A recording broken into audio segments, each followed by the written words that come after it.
driver's seat and in control of my life.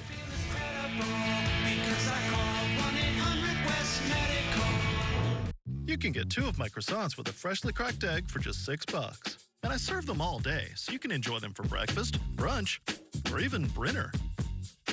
Did I just make up Brinner? Can we trademark that? Disneyland Resort Halloween Time family 4-packs. We're giving them away all week long. Watch for the code word to enter to win. Tomorrow at 10. To secure more resources for the war against Russia, we have the latest on his visit. And a new app will allow you to video chat with LA County Sheriff's deputies before in-person traffic stops. How the developers think this will help de-escalate certain situations. We'll explain. The KTLA 5 News at 5 starts right now.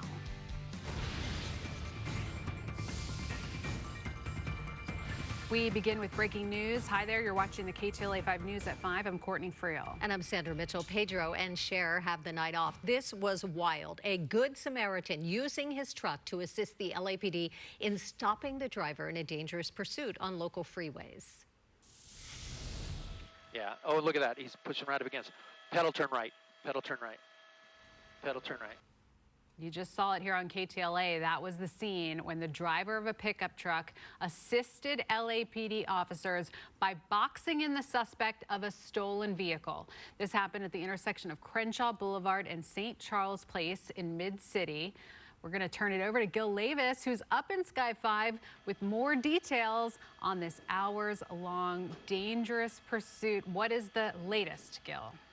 Well, Courtney and Sandra, you're looking at the termination point. This is on Crenshaw Boulevard between Washington and Venice Boulevard. Crenshaw is completely shut down between those two streets right now as they investigate the termination point of this pursuit. You see the vehicle here, a dark 4-door Mercedes. Now, this pursuit started just before 3 o'clock this afternoon. LAPD 77th Division officers tried to pull the car over. The car fled from them. They jumped onto the 110 freeway southbound to the westbound 105 freeway, then went southbound on the 405 freeway all the way back to the 105, all the way back to the 110 freeway northbound, and then all the way up to downtown LA. That's when the driver took the westbound 10 all the way across the Santa Monica and then got off and got back on the eastbound side of the 10, ending up here at Crenshaw. When he got off the freeway, went northbound, that's when some erratic driving occurred. He jumped up onto the curb at one point and then back down. He was in heavy traffic, and that's when that civilian coming the opposite direction boxed him in heavy traffic here, and that's how the pursuit came to an end. Now, the driver,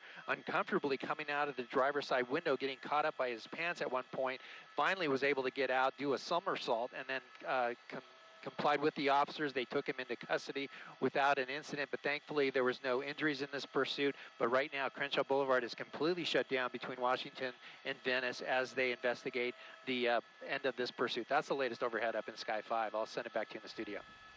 All right, Gil, thank you.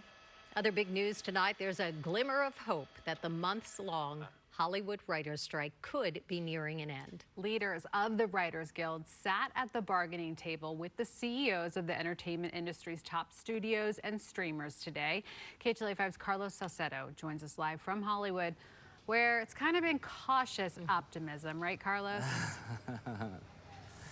That's right, ladies. A lot of people are asking, will there be a Hollywood hope now that both sides have returned to the bargaining table? But will it be enough? Will it be enough to get Hollywood back to work? We are out here together. We're fighting the good fight. A rallying cry outside Netflix in Hollywood as talks between union writers and studio executives resumed for a second day. Very optimistic. I think the AMPTP knows that they have to negotiate now, that the Writers Guild isn't going to settle. Optimistic because the CEOs of the streamers and studios are now actively involved in the negotiations. Deadline Hollywood reporting the so-called CEO Gang of Four is speaking directly with negotiators for the Writers Guild. I'm glad that they're there at the table. Maybe it says that they're actually ready to negotiate, because where have they been for 5 months? According to Deadline sources, the meeting to end the 4.5-month walkout was very encouraging and resulted in incredible progress late Wednesday. I think people feel encouraged because 4 of the biggest executives in Hollywood are actually at the table. That It's not the representatives of the streamers in the studios, it's the people who run the streamers in the studios. So finally, the writers are having face-to-face conversation with people who can approve the changes they want to facilitate. The writers are trying to get higher residuals that are based on the number of views each TV show gets on a streaming platform. They also want minimum staffing levels for writers' rooms and protections against artificial intelligence. So far, the studios have rejected those proposals. The dual strike with WGA and Screen Actors Guild have essentially shut down the entertainment industry. Especially for actors, I think we got a ways to go still. And I think for writers, the writers are a little more hopeful than we are. So what would it mean if both sides were to come to an agreement? So if today was a banner day and everything went perfectly